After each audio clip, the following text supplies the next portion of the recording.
Boston to shoot 57% from the floor. Ilan lamang ito ang mga repa sa talaga naman tumatak na plays ni Rajon Rondo. Ang mga smooth plays katulad na lamang ng mga ito ay talaga namang hindi mo matatawaran. Kaya naman sa video na ito ay halina't balikan natin ang kwento ng buhay ni Rondo at alamin kung gaano nga ba siya kagaling. High school pa lamang si Rondo ay makikita mo na ang kanyang pagiging seryoso sa larangan ng basketball. Siya ay naglaro sa Louisville Eastern High School at sa kanyang junior year ay nag-average siya ng 28 points, 10 rebounds at 7.5 assists. Dahilan kung bakit siya pinangalanan bilang 7th Region Player of the Year. Well, na-transfer siya mga repa sa Virginia Oak Hill Academy noong senior year niya at pinakita niya dito kung gaano kataas ang kanyang IQ bilang point guard. Nagkaroon sila ng 38-0 na record. Nag-average din siya ng 21 points, 3 rebounds at 12 assists. Well, natapos ang kanyang high school career as Oak Hill Academy all-time assist leader in a single season with 494 assists na kung saan nasurpass niya dito si McInnis. Matapos siya makagraduate sa high school ay agad niyang ibinigay ang kanyang serbisyo sa University of Kentucky. Sa kanyang freshman year ay madami din siyang naitulong sa koponan. Nagawa niyang pangunahan ng Kentucky at natalo nila ang mga bigating team. Di nga lang ikinapos sila at hindi na naka-advance pa sa Final Four ng NCAA tournament. Hindi naman natin maitatanggi na depensa ang pangunahing asset ni Rondo. Kaya naman hindi na nakapagtaka kung bakit nakapag-set siya ng Kentucky record for most steal in a single season. Sumatotale 87 steals mga repa ang kanyang nagawa sa kanyang freshman year. Sa kanyang sophomore year ay nakapag-career high 12 assists siya kontra Ole Miss. Kabila ng 23 minutes lang siyang nakapaglaro dito. Nakapag-set din siya ng Kentucky record for most rebound in a game by a guard with 19 rebounds kontra naman Hawkeyes. Well, nabigyan siya mga repa ng oportunidad para maging representative ng US sa FIBA Under-21 World Championship.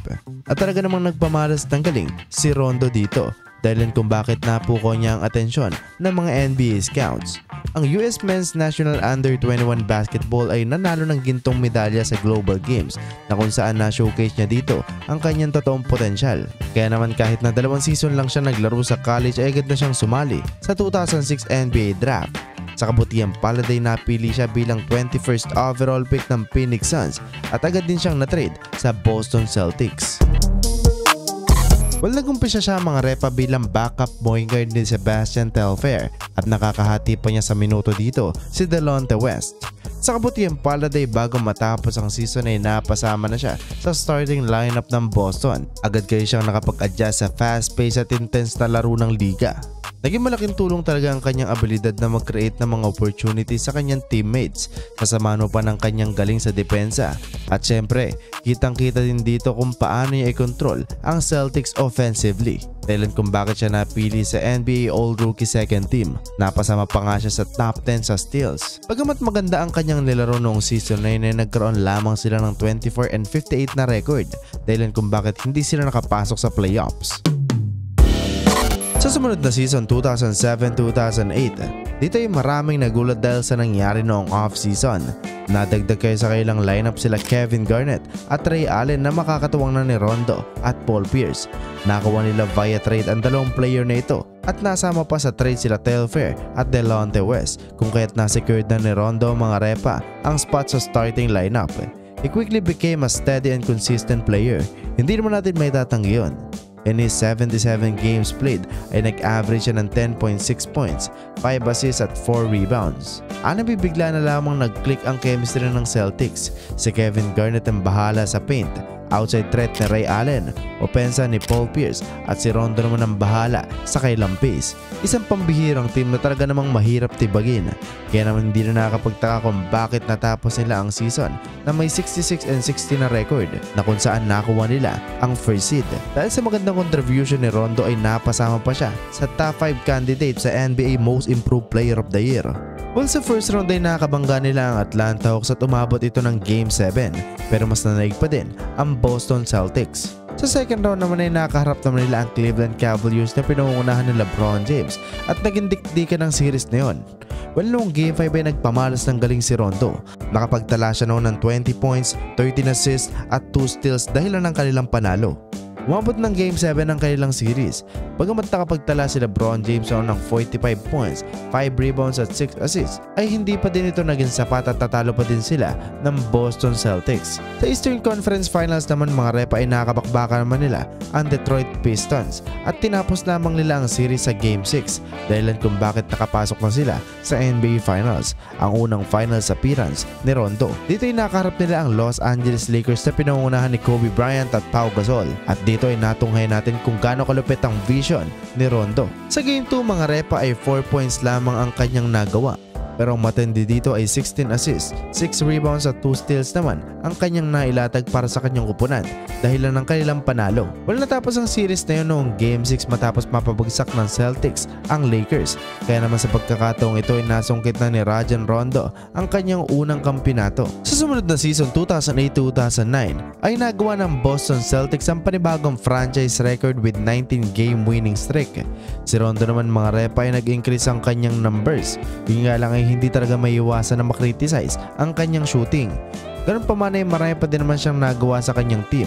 Nakapag-career high 32 points siya kontra Phoenix Suns. Nagawa niya din ang kanyang unang triple-double. Napasama pa siya sa top 5 assist leader at siya din ang kauna-unahang NBA player na nabigyan ng kontrata ng Red Bull. Well, natapos ang season na yun at nakuha nila ang second seed. Yun nga lang ay masasabing pilay ang Boston Celtics noon dahil na-injured itong si Kevin Garnett, dahilan kung bakit hindi siya nakapaglaro sa playoffs. Bagamat nawala si Garnett sa lineup ay napatumba naman nila ang Chicago Bulls sa first round.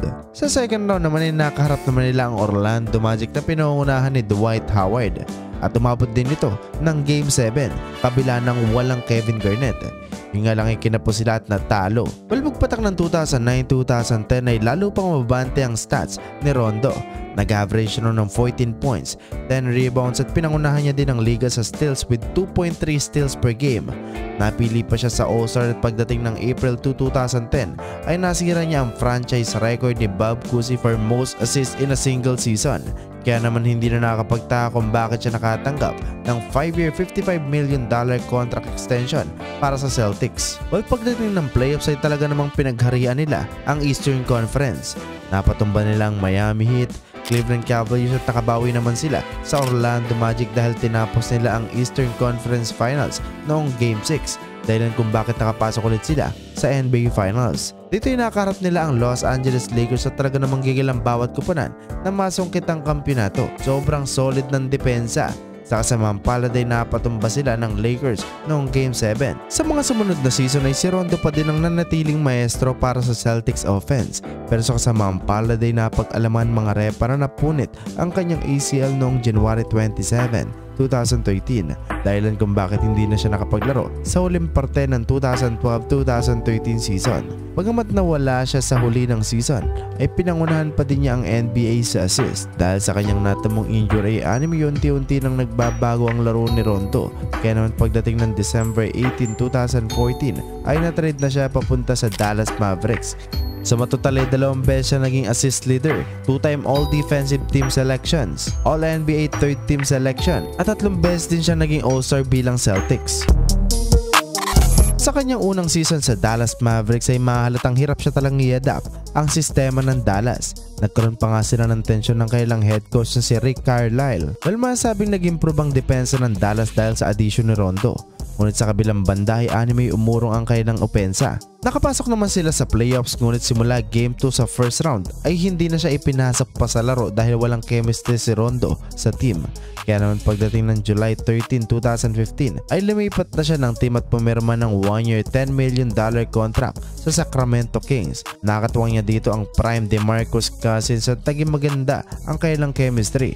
Nag-average siya ng 12 points, 6 rebounds, 11.7 assists at 2 steals. Sa kabila ng maganda niyang performance ay hindi sila nakapasok sa playoffs. Sa sumunod na season, July 7, 2016 ay pumirma naman siya ng 2-year $28 million contract sa Chicago Bulls. Dito ay nakasama niya sila Dwayne Wade at Jimmy Butler. Sa kabutihan pala din nakapasok naman sila sa playoffs. Dito ay makikita at mararamdaman mo ang epekto ni Rondo sa playoffs. Nakaharap nila dito ang top-seeded Boston Celtics at na-2-0 lead nila ang Celtics sa pangunguna ni Rondo. Yung nga lang ay nadali ng injury ang kanyang right thumb dahilan kung bakit hindi na siya nakapaglaro sa buong series na yon. Matapos nga siyang mawala sa lineup ay hindi na nahanapan ng Bulls ang rhythm kung kaya't natalo sila noong Game 6. Well, to put things into perspective, nag-average si Rondo noon mga repa ng 11.5 points, 8.5 rebounds, 10 assists at 3.5 steals. Talaga namang malaking kawalan sa Bulls ang pagkawala niya sa lineup. Well, nang matapos ang season ay winave din siya ng Chicago Bulls dahil na din siguro sa kanyang natamong injury. Sa kabutihan palad ay pagdating ng July 19, 2017 ay pumirma naman siya ng 1-year $3.3 million contract sa New Orleans Pelicans.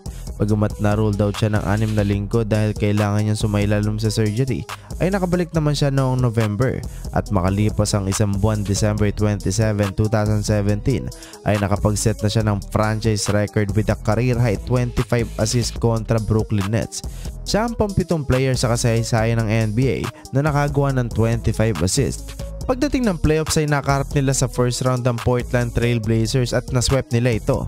Sa second round naman ay nakabangga naman nila ang Golden State Warriors at sa Game 3 ay nakapagtala si Rondo ng 4 points, 21 assists at 10 rebounds kung kahit nasungkit nila ang game na yon. Yun nga lang ay hindi na sila nakatikim pa ng panalo.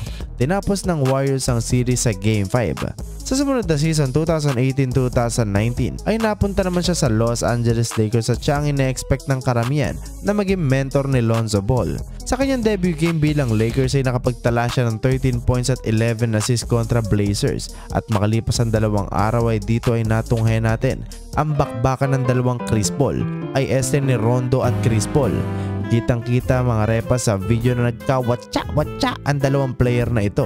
Sabi kasi ni Chris Paul ay di umunay dinuruan daw siya ni Rondo kung kahit ganito ang kanyang ginawa kaya naman nauwi ito sa suntukan. Well, sa season 9 ay hindi sila nakapasok sa playoffs. Pero pagdating ng 2019-2020 season ay may pumubor sa Lakers ang ihip ng hangin. Gumanda kasi ang laro at ang kailang lineup. Nadagdag sa kanila sila Danny Green, Bradley, Morris at itong si Dwight Howard. Kumpletos regados ang Lakers that time. May outside threat, opensa, depensa at malalim pa ang bench. Talaga namang na-dominate nila ang Western Conference. Tinalo nila ang Blazers, Rockets at Denver Nuggets at lahat ng mga ito ay tinapos nila ang series sa Game 5 dahilan kung bakit nakapasok sila sa NBA Finals. Dito ay nakarat nila ang Miami Heat na pinangunahan ni Jimmy Butler. Well, naging malaking tulong talaga si Rondo para sa team. Natapos nila ang series na yun noong Game 6 matapos makapagtala si Rondo ng 19 points, 4 rebounds at 4 assists. Halos 12 years mga repa ang kanyang nilagari bago siya makatikim muli ng kampiyonato. Well, siya ang pangalawang player sa kasaysayan ng NBA after Clyde Lavellette na nagkampiyon sa Lakers at Boston. Ang kanyang 105 assists noong 2020 NBA playoffs are the most by a bench player in a single postseason since 1971 playoffs. Nang matapos ang season na yun ay nagpalipat-lipat na siya ng team. Napunta siya ng Atlanta Hawks, Clippers, Grizzlies. Muli naman siya nakabalik sa Lakers noong 2021 pero agad din siyang na-trade papunta naman sa Cleveland Cavaliers. Nang matapos ang 2022 season ay hindi na siya muli pang pinaglaro dito. Sa ngayon ay wala siyang team na pinaglalaruan at kasalukuyan siyang himas rehas mga repa. Naaresto kayo siya dahil nahulihan siya ng mga drug paraphernalia, marijuana at baril. Well, kayo mga repa, isa din ba kayo sa humanga at bumilib sa kalibre ni Rajon Rondo? Comment down below.